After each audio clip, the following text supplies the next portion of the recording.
Thank you, Mr. Chairman. Today, the committee will discuss climate-related risks, including ways in which the insurance and reinsurance industries are evolving and adapting in response. This hearing is meant to be about reinsurance, though apparently we will also hear proposals for massive new federal infrastructure spending based in part on misleading claims regarding climate-related risks. To the extent that policy proposals are based on misrepresentations or misunderstandings of the actual science, they could lead to very bad results. Now, at the outset, let me acknowledge that global warming is real.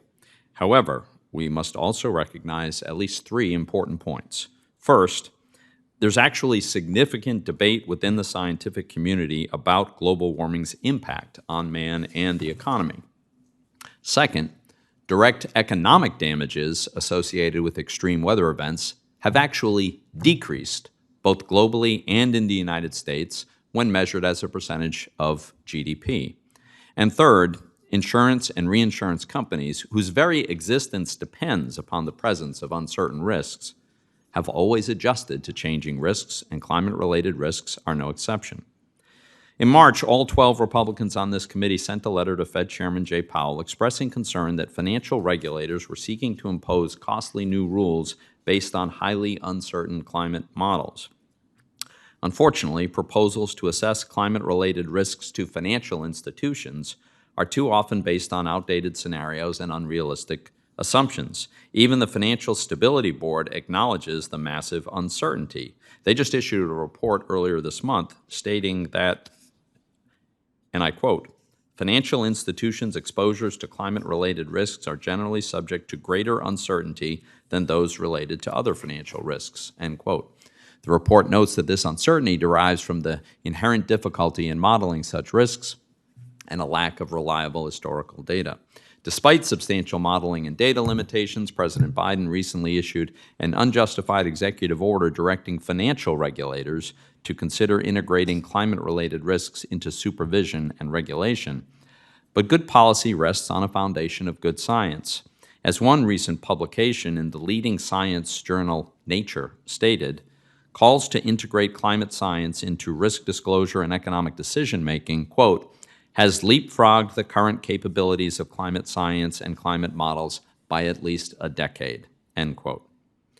And despite the great deal of uncertainty regarding climate-related risks, many in the media and politics assert that the frequency and severity of extreme weather events are increasing as a result of climate change. This assertion misrepresents the data, including assessments by the IPCC, the organization widely considered to be the world's leading climate authority. The reality is that leading climate scientists do not agree on whether or not, or to what extent, climate change is causing an increase in the frequency or severity of weather events. There can be no debate, however, that economic damage from such events is shrinking as a portion of our economy, as one of today's witnesses, Dr. Roger Pelkey, will explain in greater detail. And that decrease in economic damage is occurring despite the tremendous amount of development in exposed areas.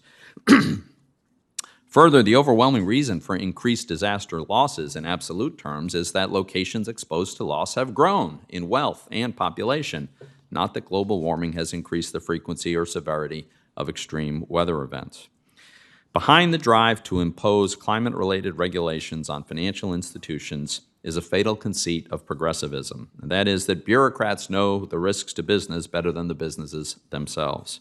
But as we will hear from one of today's witnesses, insurance industry expert Jerry Theodoro, it actually has occurred to financial institutions that potential climate-related risks might affect their operations, and they have been responding accordingly. Excuse me. Perhaps no industry has done more to adapt and evolve than insurance and reinsurance. Among other things, large property casualty insurance companies covering about 70% of the U.S. market have been reporting climate risks for over 10 years. They've modified their underwriting practices. They've diversified their investment portfolios. In addition, insurance policies and products are generally short-term and are repriced annually or withdrawn as conditions change. Nevertheless, property casualty insurance is readily available across the United States. Increased risk is not itself a prohibitive problem for insurance or reinsurance because their business models depend upon accurately pricing risk, at whatever level it occurs. Regulators must avoid the temptation to think that they're smarter than the market. Assessing and pricing risk is the core competency of insurance companies, and they will apply hundreds of years of experience as risks evolve. And when was the last time any major insurer or financial institution failed as a result of extreme weather? Or any time an insurance company failed to pay a policy claim because of extreme weather?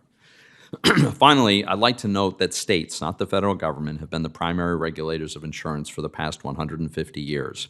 Congress explicitly endorsed this state-based regulatory approach with the McCarran-Ferguson Act. State-based regulation has worked, and it has worked well for both the insurance industry and, of course, more importantly, for the consumers it serves. It would be profoundly misguided for the Biden administration to throw the state-based insurance regulatory regime out in pursuit of its climate agenda. Let me conclude where I began. Global warming is real, and it likely will present new risks. However, we simply have too little understanding of the near-term effects climate change will have on any particular place to justify imposing huge new regulatory costs on the consumers who would ultimately have to pay for them. Thank you, Mr. Chairman.